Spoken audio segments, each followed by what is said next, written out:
გამარჯობა ყველას და კეთილი იყოს. Თქვენი მობრძანება ებრაული სამყაროს ყოველკვირეულ გადაცემაში IOT4 News-ზე. მე ვარ ემილი ფრენსისი. ყოველ კვირას ჩვენ ვამახვილებთ ყურადღებას ამბებზე, საკითხებზე, პიროვნებებზე, ინტერვიუებზე, რომლებიც საინტერესოა ებრაული თემისთვის აქ ისრაელში და მთელ მსოფლიოში. და დავიწყოთ ჩვენი მთავარი ამბებით ებრაული სამყაროდან ამ კვირაში. შეხედეთ. 46 წლის მამაკაცმა პარასკევს აღამოს მანჰეტენის ცენტრალურ სინაგოგაში შაბათის მსახურების დროს თავს დაესხა ერთ-ერთ მლოცველს და უსაფრთხოების თანამშრომელს. ნიუ-იორკის პოლიციის დეპარტამენტის ოფიცრები სწრაფად მივიდნენ ადგილზე და დააკავეს ეჭმიტანილი. არავინ დაშავებულა სერიოზულად. თავდამსხმელს სახელად ჯოშუა მონტესი წაყენებული აქვს სიდურვილის დანაშაულის ბრალდება. ნიუ-იორკის მერმა ზორამ მამდანიმ შეხვდა რაბინებს, რომლებმაც გააფრთხილეს, რომ მისი ანტი-ისრაელური რიტორიკა იწვევს ებრაელი ნიუ-იორკელების დაუცველობის განცდას. დამსწრეებმა მოუწოდეს მას, ციტატა, შეამციროს ტონი და თავი შეიკავოს ისეთი რიტორიკისგან, რომელიც თავად ისრაელს აძაგებს. მამდანის ოფისმა შეხვედრა ღიად და კონსტრუქციულად შეაფასა და აღნიშნა, რომ ის ძირითადად ებრაელების უსაფრთხოებაზე იყო ორიენტირებული. ახალი YouGov-ის გამოკითხვა აჩვენებს, რომ ბრიტანელთა 47%-ს ახლა სურს ნაკლები ან საერთოდ არ ყავდეთ მიგრანტები ისრაელიდან. მაშინ როცა 2016 წელს ეს მაჩვენებელი 39% იყო. მხოლოდ 5% უჭერს მხარს ისრაელიდან მეტი მიგრანტის შემოსვლას ქვეყანაში. მაშინ როცა 24% კმაყოფილია არსებული რაოდენობით. ძირითადად მარცხენა ფრთაზე ანტი-ისრაელური განწყობების გამო ბრიტანული საზოგადოება მხოლოდ რუსეთს, პაკისტანსა და ნიგერიას თვლის ნაკლებად მისაღებად მიგრანტებისთვის. ისრაელის თავდაცვის ძალებმა იპოვეს შლომო ჰაიმსონის საფლავი, 18 წლის ებრაელი ჯარისკაცი, რომელიც 1948 წელს კვიპროსში ბრიტანული დაკავების ბანაკიდან გაქცევისას ესროლეს და მოკლეს. ის მოკლეს გაქცევის მცდელობისას, მას შემდეგ რაც გაიგო, რომ მისმა პარტნიორმა შვილი გააჩინა. მისი ნეშტი მოგვიანებით ჰაიფაში უმარკო საფლავში გადაასვენეს. არქივების, ფოტოების და მოწმეების ჩვენების გაების გამოყენებით გამომძიებლებმა დაადგინეს, რომ ის დაკრძალულია საფლავში ნომერი 11 ქფარ სამირის სასაფლაოზე, რითაც 78 წლიანი გაურკვევლობა დასრულდა. მის ოჯახს ბრაზილიაში ამ კვირაში აცნობეს და ისინი სამხედრო ცერემონიალს დაესწრებიან, სადაც მის სახელზე საფლავის ქვას დააყენებენ. და ბოლოს, ებრაელი ბიზნესმენები ბობ აიგერი და ჯოშუა კუშნერი ყიდულობენ ლოს-ანჯელეს ლეიკერს რეკორდულ 12.5 მილიარდ დოლარად. გაკიდვა ხდება მხოლოდ 1 წლის შემდეგ, რაც მარკ უოლტერმა გუნდი 10 მილიარდ დოლარად იხიდა. გავრცელებული ინფორმაციით ის ცდილობს თანხის მოძიებას იუსტიციის დეპარტამენტის გამოძიების ფონზე. კუშნერი, მილიარდერი ვენჩურული კაპიტალისტი და ჯარედ კუშნერის ძმა, გაყიდის თავის წილს მაწილს მაიამი ჰიტში, რათა დისნეის ყოფილ აღმასრულებელ დირექტორ ბობ აიგერთან ერთად დაასრულოს შესყიდვა. ხალხი ამას ისრაელის ისტორიის გარდამტეხ მომენტად მოიხსენიებს. მომავალი 27 ოქტომბრის არჩევნები გადაწყვეტს, დარჩება თუ არა პრემიერ-მინისტრი ბენიამინ ნეტანიაჰუ თანამდებობაზე, თუ დასრულდება მისი თითქმის 20 წლიანი მმართველობა ქვეყნის სათავეში. და განსხვავებით ჩვენთვის, ამერიკელი ემიგრანტებისთვის მოქმედი საარჩევნო სისტემისგან, ისრაელის მოქალაქეებს, რომლებიც საზღვარგარეთ ცხოვრობენ, არ აქვთ უფლება დაუსწრებელი ბიულეტენით ხმა მისცენ. ამიტომ მათ პირადად უნდა ჩამოვიდნენ თუ სურთ ხმის მიცემა. ეხლა პოპულარული ისრაელი ემიგრანტების ინიციატივა სახელად Fly and Vote, რომელსაც Aid Coalition-ი მართავს, ყველაფერს აკეთებს იმისთვის, რომ ისრაელელებმა შეძლონ ფრენა და ხმის მიცემა. აქ რომ უფრო დეტალურად ვისაუბროთ ამ თემაზე, ნიუ-იორკიდან გვერდება ბატელ ბლეიშ სულტანიკი, Aid Coalition-ის აღმასრულებელი დირექტორი ნიუ-იორკში. მადლობა რომ აქ ხართ. მადლობა ემილი. ეს ძალიან დიდი ინიციატივაა და ვიცით, რამდენად მნიშვნელოვანია ეს მოახლოებული არჩევნები, მაგრამ მაინტერესებს ერთი რამ. ვიცი რომ ზუსტი რიცხვები არ გვაქვს, მაგრამ როგორ ფიქრობთ, რამდენი ემიგრანტი ცხოვრობს ისრაელის გარეთ?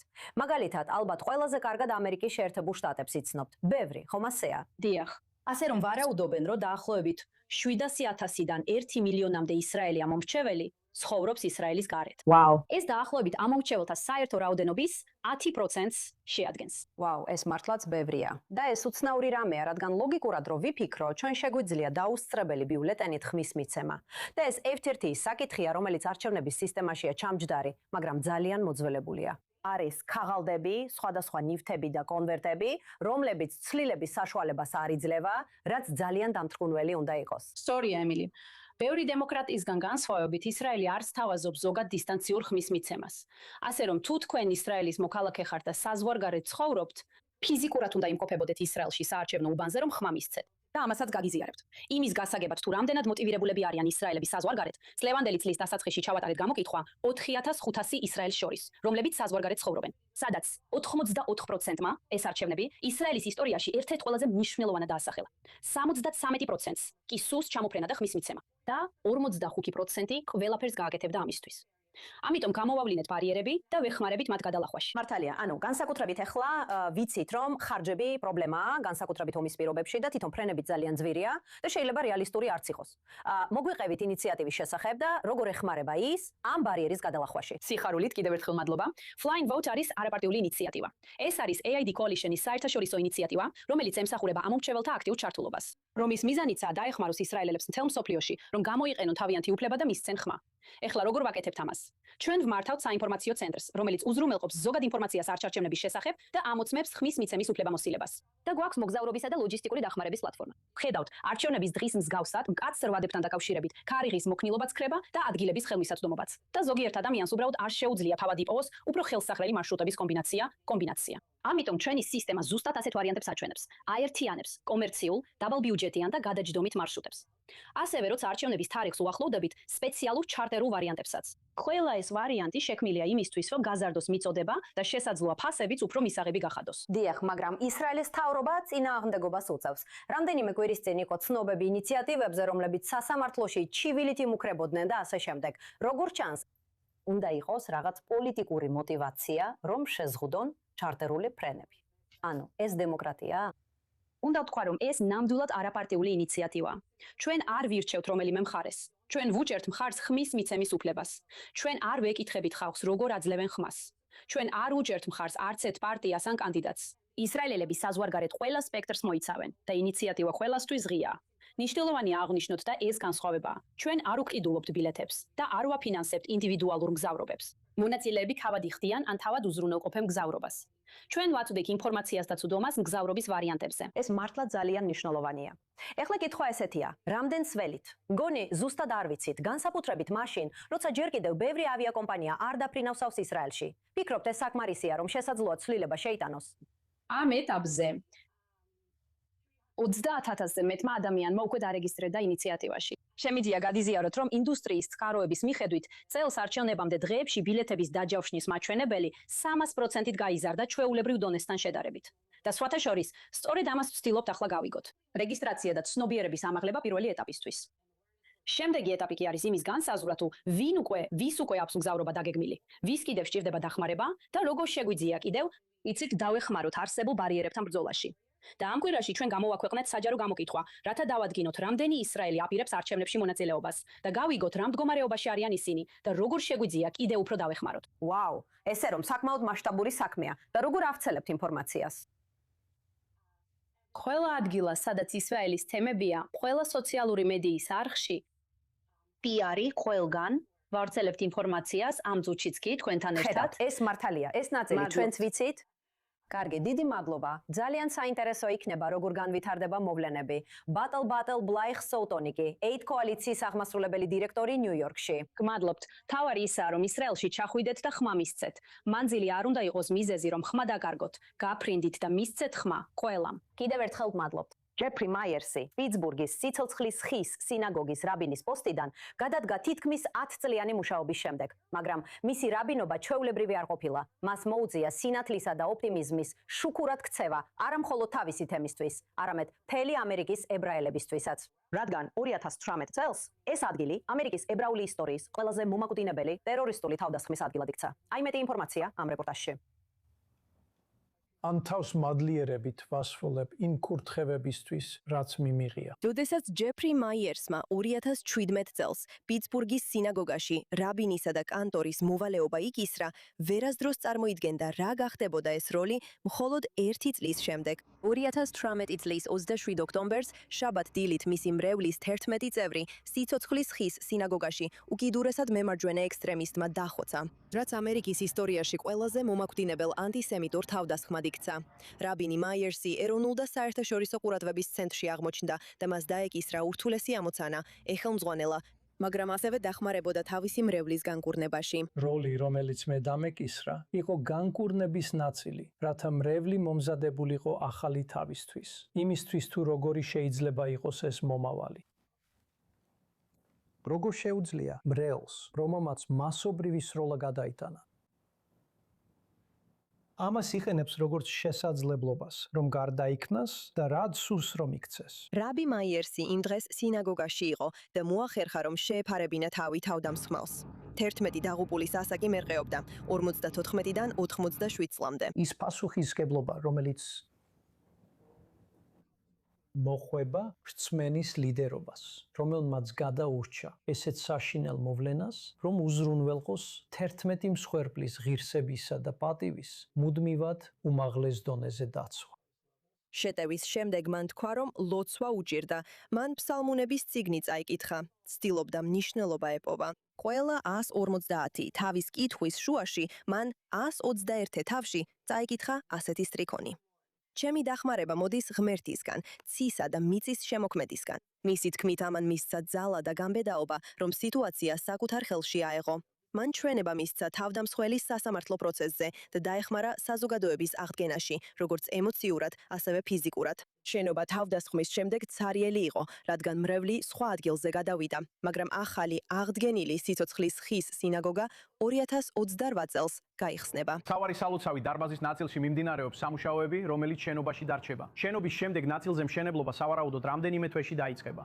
შესაძლოა 2 წელიწადში ჩვენ დავბრუნდებით ახალ შენობაში, რომელიც გახდება ჩვენი მუდმივი სახლი, სადაც მოთხრობილი იქნება მომხდარის ისტორია და ეს იქნება მომხდარისადმი მიძღვნილი მემორიალი და ასწავლის ხალხს ანტისემიტიზმის შესახებ.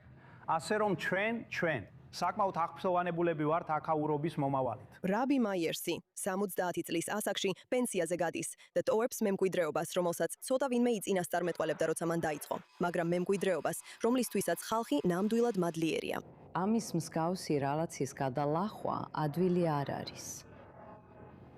და მან მტკიცედ უძღვებოდა საქმეს და ყველას ზრუნავდა და ვფიქრობ, მან დაიმსახურა ამ ყველაფრისგან დასვენება. არავის უნდა მოუხდეს იმ საშინელების გადატანა, რომლის გავლითაც რაბი მაიერს მრევლი და საზოგადოება უნდა გაეყვანა. და მან ეს მართლაც ლამაზად და მტკიცედ გააკეთა. ყოველთვის მომავლის იმედით ხელმძღვანელობდა. ჰეზბოლასთან კონფლიქტის გაგრძელების ფონზე მიმდინარეობს ერთობლივი ძალისხმევა ბეირუთსა და საიდონში დაკრძალული ლიბანელი ებრაელების საფლავების რეპატრიაციისთვის. განსაკუთრებით იმ ადამიანების საფლავების, რომელთა ნათესავებიც ისრაელში ცხოვრობენ. ლიბანური მედიის ცნობით, ისრაელმა მოითხოვა ნეშტების გადმოსვენება ისრაელსა და ლიბანს შორის მუდმივ შეთანხმებაზე მოლაპარაკებების ფარგლებში. ეხლა ჩვენთან ერთად ბოსტონიდან ამ თემაზე სასაუბროთ ფრენკ სალამია, ბოსტონის კოლეჯის ახლო აღმოსავლეთის კვლევების პროფესორი. გამარჯობა, მადლობა რომ აქ ხართ. მადლობა მოწვევისთვის ვაფასებ ამას. როგორც ადამიანი, რომელიც ამ თემას კარგად იცნობს და ლიბანელი ებრაელების ისტორიაზე წიგნები დაგიწერიათ, მოგვიყევით მეტი. ანუ ჩვენ ვიცით, რომ სირიის მიმართ ინტერესის აღორძინებაა, მაგრამ ლიბანელი ებრაელების საზოგადოება საუკუნეების განმავლობაში ძალიან ძლიერი იყო. დიახ, ანუ ეს ძალიან ძველი საზოგადოებაა და ამას მე არ ვამბობ, ამას თავად საზოგადოების წევრები და მათი ჩანაწერები, მემუარები საზოგადოების არქივში წერენ. ისინი თავიანთ წარმოშობას ბიბლიურ პერიოდს უკავშირებენ, ხო ასეა, ბიბლიის მოვლენები ლიბანში ხდებოდა ისევე როგორც ისრაელში, ასე რომ ესენი მომთაბარე საზოგადოებები არ არიან. ესენი არც დროებითი საზოგადოებებია და არც უცხოელები, რომლებიც სხვაგანიდან მოვიდნენ, ხო ასე. ეს მთელი იდეა, რომ თითქოს ლიბანელი ებრაელების ნეშტების დაბრუნება თუ გნებავთ ბრჭყალებში, თუ ეს მართლაც მოლაპარაკებების ნაწილია, ეს ძალიან მაწუხებს, რადგან ეს გარკვეულწილად ხელს უწყობს ებრაული ისტორიის წაშლას თანამედროვე ლიბანის ისტორიით. ასე რომ არა მხოლოდ ებრაელების ლიბანიდან გაძევება დასრულდა 1990-იანი წლების დასაწყისში, არამედ ახლა არის იცით, აქ ძლიერ სიტყვას გამოვიყენებ, არის მცდელობა თუ ეს მოლაპარაკებები რეალურად მიმდინარეობს და მე ამაზე ურჭოფული ვარ, რადგან არ ვიცი ლიბანის მთავრობა შეძლებს თუ არა მოლაპარაკებებში შესვლას ლიბანელი ებრაელების ნეშტებთან დაკავშირებით. ეს ასრულებს იუდენფრაის წრეს, თუ გნებავთ ლიბანის გაწმენდის ერთგვარ პროცესს, ებრაული ისტორიის. ცოცხლები წავიდნენ, მაგრამ ჩვენ, ესე ვთქვათ, ჰეზბოლას ვეხმარებით, რომ All right, Stewart. მიცვალებული ამოვასვენოთ. ზუსტად რომ მოვიშოროთ, წავშალოთ ყველა კვალი და სიმბოლო. ეს ძალიან საინტერესოა, ხო, ეს ძალიან საინტერესოა. საინტერესო პერსპექტივაა. და ადრე ამაზე არ მიფიქრია და ასევე ვფიქრობ პირველ რიგში, ხო იცი, ეს ზუსტად არ არის ებრაული კანონის ნაწილი, რომ ექსჰუმაცია ჩატარდეს. გულისხმობ ინკვიზიციის დროს ყველანი ცდილობდნენ, რომ თავიანთი ოჯახები ზეთისხილის თისფთაზე დაემარხათ. მაგრამ იმ ადამიანების პერსპექტივიდან, ვინც თითქოს და ამას უნდა რომ მოხდეს, შეიძლება თუ არა, რომ ამ კუთხით მათი წინაპრის, ანუ მათი ნათესავების, აქ ისრაელში, ეს დაეხმაროს შვების ან დასრულების განცდის მიღწევაში. დიახ, აბსოლუტურად. მე სრულად ვიგებ ამ საკითხის ემოციურ მხარეს, მაგრამ ისტორიული მხარე, ჩემში ისტორიის სტუდენტი, საკმაოდ შეწუხებულია ამით, რადგან ლიბანში ჯერ კიდევ ცხოვრობენ ებრაელები. რა თქმა უნდა, ჩვენ რაბინი არ გვყავს. ასე რომ, იცით, ეს პროცესი, დაბადება, ქორწინება და გარდაცვალება, იცით, ებრაული ცხოვრების აღნიშვნა შეუძლებელია რაბინის გარეშე. შეულებრივ ვიცით 1990-იან წლებამდე ლიბანი რაბინს თურქეთიდან იწვევდა, რომ საბოლოო რიტუალები ჩაეტარებინა და ასე შემდეგ. მაგრამ იცით რაბინის არარსებობა, როგორც იცით, აშკარა მიზეზების გამო ჰეზბოლას აქვს ფარული ანტისემიტიზმი თუ გნებავთ ასე უწოდეთ, ამას შეუძლებელს ხდის. ასე რომ საზოგადოება ნელ-ნელა ქრება ეს იცით ძალიან მაწუხებს. ხო. ლოგიკურია. და ჩემი კითხვაც არის, იცით, ჩვენ უკვე გავაშუქეთ ისტორიები სირიაზე, ასადის რეჟიმის დაცემის შემდეგ, სირიის ებრაელებზე, რომლებიც სურთ დაბრუნდნენ, რომ დაიბრუნონ ქონება და გააცოცხლონ ის. რა თქმა უნდა, სირია ერთ-ერთი ყველაზე დიდი ებრაული თემის ქვეყანაა, ბევრად უფრო დიდი ქვეყანაა, მაგრამ თუ ერთ დღეს ამ კონფლიქტს გადავლახავთ, ამისკენ ტოლვა იქნება. აბსოლუტურად. ვფიქრობ, ლიბანის ებრაელებს, ვინც წავიდა, ანიჯულებული გახდა წასულიყო, უნდა შეეძლოთ დაბრუნება. თუმცა, სერიოზული ეჭვი მაქვს მათთან დაკავშირებით, იცით, ლიბანში დაბრუნება და იქ ყოფნის აღდგენა. ისინი დაბრუნდებოდნენ ისე, როგორც მე, როგორც ლიბანელი ქრისტიანი, დავბრუნდებოდი, როცა შემეძლებოდა, უბრალოდ სტუმრობისთვის. არ ვფიქრობ, იცით, საზოგადოება იმდენად დაშორდა იმ წარმოდგენას, რაც ლიბანზე 1940-იან წლებში არსებობდა. დიახ, ახლო აღმოსავლეთის მაიანას კონფედერაცია. არა მხოლოდ ეს, არამედ იცით ის იდეა, რომ მრავალი საზოგადოება შეძლებს გვერდიგვერდ მშვიდობიანად ცხოვრებას, უკვე დიდი ხანია წარსულს ჩაბარდა. და რადგან ასეთი მრავალფეროვანი, მრავალეთნიკური, პლურალისტური ლიბანი გარკვეულწილად ლიბანელმა ქრისტიანებმა შექმნეს. და ლიბანელი ქრისტიანები დღეს აღარ არსებობენ როგორც პოლიტიკური გავლენის მქონე საზოგადოება. ასე რომ ლიბანი ამ ხრივ თუ გნებავთ, ბნელ მხარეს გადავიდა. კარგი, ძალიან საინტერესოა. დიდი მადლობა ფრენკ სალომი, ბოსტონის კოლეჯის პროფესორო. მადლობთ. კარგი, მას ჩინელ შინგლერს ეძახიან. ხო, ფანგშანმა ათასობით ებრაელი გადაარჩინა, როცა 1938 წლიდან 1940 წლამდე ვენაში ჩინეთის გენერალური კონსული იყო. და ეხლა მისი სახე ჩინურმა უძრავი ქონების კომპანიამ გამოიყენა, რომ მის მშობლიურ ქალაქში იაფი სახლები უცხოელ ტურისტებს მიიხდიდოს. მისი ქალიშვილი ამაზე დაბრაზებულია. აი მეტი ინფორმაცია ალექს ლუსისგან. ჩინური უძრავი ქონების ვებგვერდი ძალიან უჩვეულო ჰოლოკოსტის ხსოვნის სკანდალში აღმოჩნდა. მას შემდეგ რაც ჩინეთის ერთ-ერთი უდიდესი ებრაელების მოკავშირის მემკვიდრეობა სახლების გასაყიდად გამოიყენა. ამ ყველაფრის ცენტრში მყოფი ადამიანი ჰონგ ჰუანგ ფენქსიანია, რომელსაც ზოგჯერ ჩინელ შინდლერსაც უწოდებენ. ხო იყო ჩინეთის გენერალური კონსული ვენაში, როდესაც ნაცისტურმა გერმანიამ ძალაუფლება ჩაიგდო ხელში. იმ დროს ავსტრიელი ებრაელები ნებისმიერი გზით ცდილობდნენ გაქცევას, მაგრამ ნაცისტების კონტროლირებადი ტერიტორიის დასატოვებლად მათ სჭირდებოდათ მტკიცებულება, რომ სხვა ქვეყანა მიიღებდა მათ. სწორედ აქ ჩაერია, ხო? მან დაიწყო შანხაიში გასამგზავრებელი ვიზების გაცემა ებრაელი ოჯახებისთვის, ათასობით მათგანისთვის. მიუხედავად იმისა, რომ იმ დროს შანხაიში შესასვლელად საერთოდ არ იყო საჭირო ვიზა. მაგრამ მან ეს გააკეთა, რათა ებრაელებს მიიღოთ გაქცევისთვის საჭირო დოკუმენტები და გააგრძელა ეს მაშინაც კი, როცა მისი უფროსები ეწინააღმდეგებოდნენ. მისი ქმედებები სიცოცხლეში დიდად უცნობი იყო, მაგრამ მისი გარდაცვალების შემდეგ იადვაშემა იგი აღიარა ხალხთა შორის მართლათლად. ეს არის პატივი, რომელიც ენიჭებათ არაებრაელებს, ვინც საკუთარი სიცოცხლის რისკის ფასად ეხმარებოდა ებრაელებს ჰოლოკოსტის დროს. ახლა 10 წლეულების შემდეგ უძრავი ქონების ვებგვერდმა ჰოუს მშობლიურ ქალაქ იანგში ეს ისტორია გამოიყენა სათაურად, სადაც რეკლამირებდნენ სახლებს $40,000. მისი ებრაელების გადარჩენა პირდაპირ დაუკავშირეს უძრავი ქონების რეკლამას. მისი 75 წლის ქალიშვილი მანლინ ჰო ამბობს, რომ ეს ზღვარს სდებოდა და აპროტესტებს მამის მემკვიდრეობის კომერციულ გამოყენებას. პროტესტის შემდეგ ვებგვერდი დაიხურა. ასე რომ ეს უცნაური უძრავი ქონების ისტორია, რომელმაც ჰოლოკოსტის ისტორიის გამორჩეულ ეპიზოდს ახალი ყურადღება მიიპყრო. როდესაც მსოფლიოს დიდი ნაწილი ებრაელებს გარს უხურავდა, ერთი ჩინელი დიპლომატი თავის უფლებამოსილებას იყენებდა ვიზებზე ხელმოსაწერად და ეხმარებოდა მათ გაქცევაში, მიუხედავად საკუთარი უფროსების წინააღმდეგობისა. თქვენ არ გჭირდებათ იმოგზაუროთ მსოფლიოს გზაჯვარედინზე ან ნიუ-იორკის ბროდვეის ცენტრში, რომ ყველაზე ცნობილი და ხანგრძლივი მიუზიკლების გემო დააგემოვნოთ. ეხლა კი ადგილობრივი ისრაელის თეატრალური ჯგუფი სახელად ჰამაკორი ახალ სიცოცხლეს სძენს და აცოცხლებს მიუზიკლს ბიჭები და გოგონები მთლიანად ინგლისურენოვანი მსახიობებით და ინგლისურად. და ისინი იცვამენ საცეკვაო ფეხსაცმელებს, რათა თელ-ავივის კულტურის ცენტრში ჰაბიმას მოედანზე წარდგნენ. აი მეტი ინფორმაცია ჩემს რეპორტაჟში Center Stage-დან.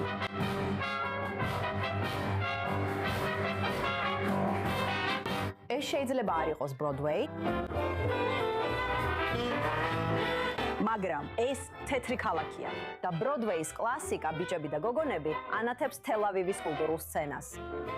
ნიუ-იორკში თუ გინდა რელიგიური დარჩა, თითქმის შეუძლებელია ეს გააკეთა და ამავე დროს იყოს შოუ ბიზნესში. და მე გადავწყვიტე რელიგიური დარჩენილი ხავი და დავთმე ჩემი მსახიობის კარიერა. მოდი და ნახე. ნიუ-ჯერსიში მცხოვრები პენსიონერი სტომატოლოგი ჯოი სილვერმანი რისკავს და მუსიკალური თეატრის კარიერას აღადგენს თელ-ავივში. მადლობ Sky Masterson. და დიდი მოთამაშე, ის ბიჭი, რომელსაც ყველაფერი შეუძლია დადოს და ყოველთვის იგებს.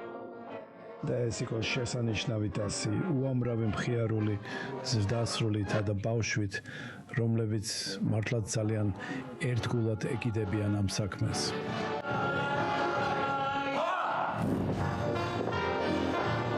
შოუს დგამს ჰამა ჰამაკორი, ისრაელის თეატრალური კომპანია, რომელიც ბროდვეის ჰიტებს ინგლისურად დგამს ისრაელის სცენაზე. ხალხს უყვარს ბროდვეი და ვესტ-ენდი, მაგრამ აქ ასეთი ამ არ არსებობს. და ეხლა ომისა და სხვა მიზეზების გამო ხალხი აღარ მოგზაურობს ისე ხშირად. ჩვენ კი ვთქვით, მოდი გამოვიყენოთ ეს შესაძლებლობა. გავხსნათ თეატრი, რომელიც სპექტაკლებს ორიგინალ ენაზე დგამს.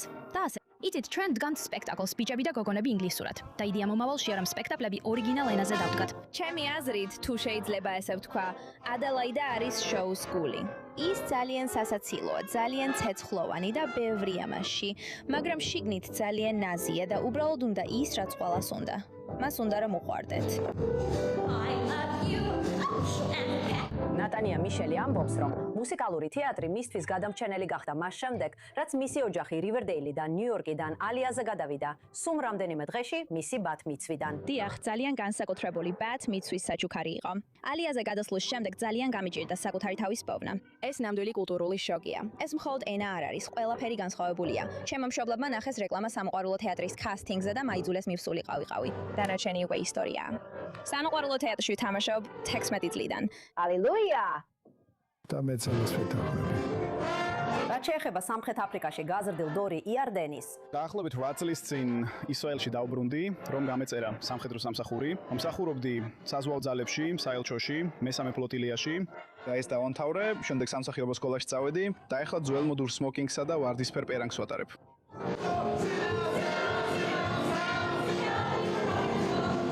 დორი თამაშობს nicely Johnsons. ეს ბიჭი ყველაზე ჭკვიანი არ არის, მაგრამ ყოველთვის იღიმის. ის საკმაოდ მშიერია, უყვარს ჭამა.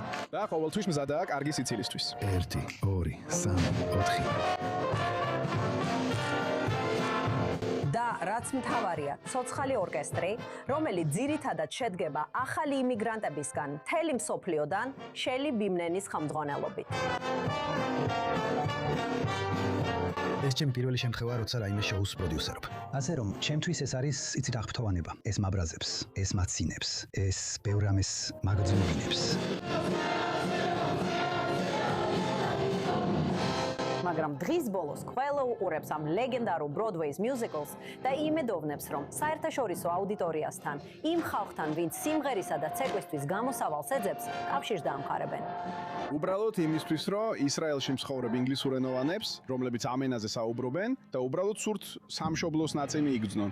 გქონდეთ ასეთი საშუალება. და ასევე უამრავი თეატრის მოყვარულისთვის, რომლებსაც უყვართ, ვინც ინგლისური მუსიკა უყვარს და მიუზიკლებით ორიგინალ ენაზე თქმება, რაც მართლაც შესანიშნავია.